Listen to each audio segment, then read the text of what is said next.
teacher who lacks clear direction and sequence of activities by going from one activity to another needlessly displays blank behavior in class. Would this be letter A, flip-flopping, letter B, thrusting, letter C, truncating, or letter D, dangling? Kung walang clear direction yung ating pong teacher, no? Palipat-lipat, palipat-lipat, hindi mawari, hindi malaman kung anong gagawin.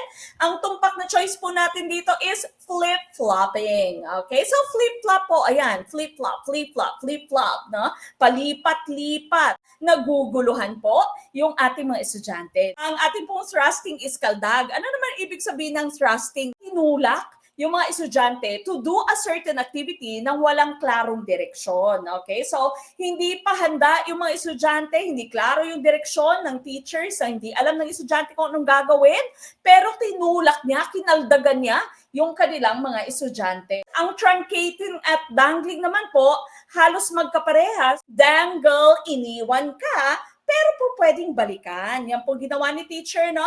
Iniwan sa area yung mga estudyante, iniwan yung discussion, pero may balikan, okay? May pagbabalik, no? May return si teacher. Ang truncation naman po, wala nang balikan, okay? So, iniwan ka na talaga sa area, no? Wala na talagang balikan. Cut short yung discussion. Cut short yung activity, okay? No balikan.